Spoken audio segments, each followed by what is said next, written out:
I like being married. I like being married to Tina. I don't want anything else. I don't believe that I was truly myself until I met and married Phil. I had my list. As I got to know Debbie more, she ticked a lot of those boxes on the list. It's a partnership. I can't imagine being without him. He was a year ahead of me all through grade school and high school. I was at the seminary for 4.5 years, and that was a good foundation, I finally concluded, for marriage. Smitten, that's the word. But I did have a boyfriend while he was in the seminary. Actually, I've outlived all of them. This is true. I saw in John a great person, and if I let him go, somebody else would have him. I didn't want that. I wanted this for a long time. I thought everything was just going to be fine and would probably actually have fewer problems than anybody else. Didn't turn out that way. He had roller That's skates, true. I had the power. a shirt, and a whistle. And I said, hey, he's my guy. We met in March and we began dating in June, and we were engaged in August and married in January. So kind of slow. Yeah. I can't imagine what life would have been like if we hadn't met and gotten married in all aspects. We actually had both been married before. It taught us, what to really look for in a potential spouse.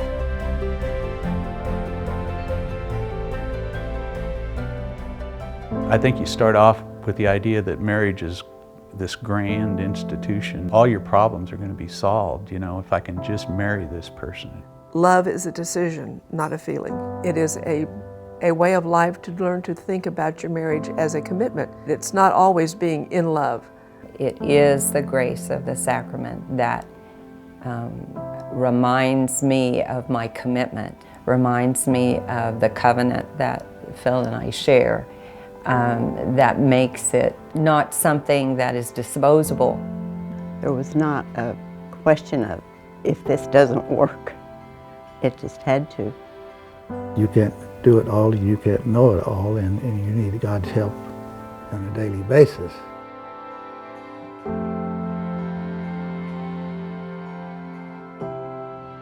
It took us a while, I think, to realize that marriage was a commitment, and to learn that we had to nurture that marriage. We had to take care of it just like you do your car or your house. It doesn't just happen. I don't know any particular secret other than being very fond of each other. When you have a foundation of, first of all, really liking one another, second of all, sharing a faith, and then having these everyday experiences that don't have to be the mountaintop experiences. If you don't really have an agreement, if you're not moving down the same path, if you're not compatible, it makes it very difficult. I think that's something that happened to me the first time. I thought it was going to be this happily ever after thing. Love changes. It kind of turns from this passionate, hot love when you're young, and it kind of matures, I guess, as part of growing older. The realities of life are kids come along, jobs come along, world comes along, and you grow apart. You're not on the same wavelength anymore. And you think, there's just no love there. And that's not necessarily true. The problem is that people don't give enough attention to their relationship.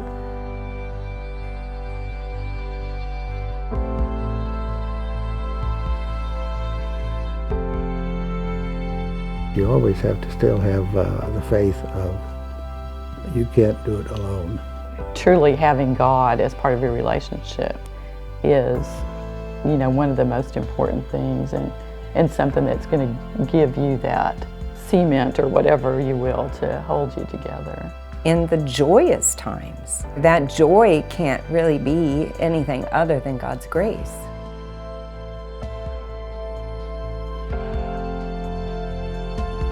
We're both pretty tolerant of each other's idiosyncrasies. If I had any. I don't think either one of us are the boss here, or do you? Well, that's a difficult question. We've tried different ways of couple prayer over the years, and we actually got mad at each other because we weren't doing it right. Our first time. As if there's a right or wrong way to pray. You know, I need to be nicer to him than I would be people at work. He's my husband, he's my family. Have you got this on tape?